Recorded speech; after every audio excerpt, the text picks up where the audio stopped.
Ron Chimelis is Viewpoint columnist for the Republican newspapers, and he's a regular visitor here on Connecting Point. Tonight, we're talking about the special challenges many journalists see in reporting on this 2016 presidential campaign.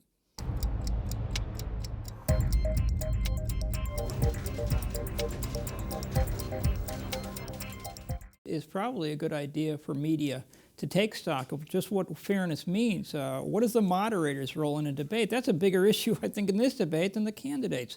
I had a woman, I'll give you a quick example. A woman came to me and very nicely, a friend of mine says, well, when are you going to say something nice about Hillary? And I said, I didn't know I was not nice to Hillary. But it was an example that both sides are saying, you owe us one. You know, we got to even this up. The score has to be tied.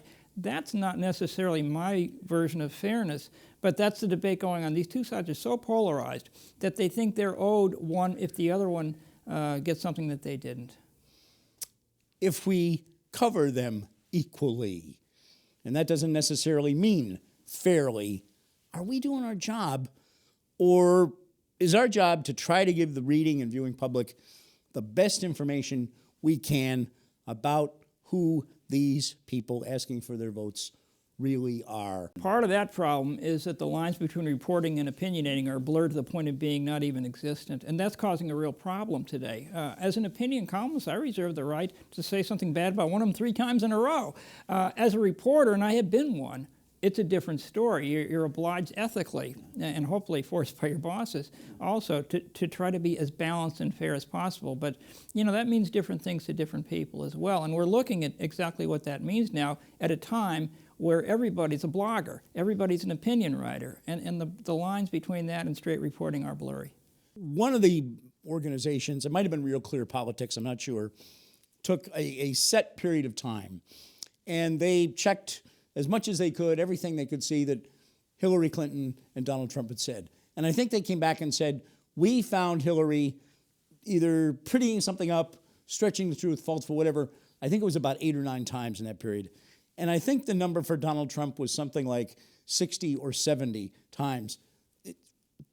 It stresses us in terms of, I guess, do we just report that number and say, there you are, folks? I don't think most people play this as a statistical game. The Trump people are going to say, well, look at her 8 or 9. Those are massive.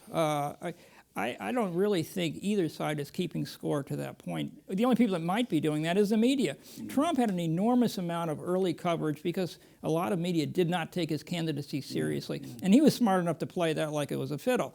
So he got a lot of free publicity. He got on Saturday Night Live. Nobody really thought he'd be in this position except possibly him. So the media really has done, in my opinion, a poor job of taking this as seriously as this election is. This is an unprecedented election at an unprecedented time in our history, in my opinion, and we've treated it like an entertainment spectacle. That does bother me. Sunday New York Times ran a full-page segment called A Week of Whoppers, listing 31 Donald Trump statements, 1 week's time, that were demonstrably false. Some he had to know he was kind of making up out of whole cloth. Others he should have known. What's your reaction to the media? And some other papers have done very similar things doing that. Let's take the New York Times as an example because they want to consider themselves the beacon of truth. I can't stand Donald Trump, but I got to tell you, I see why people say the Times has gone on a campaign for Hillary Clinton.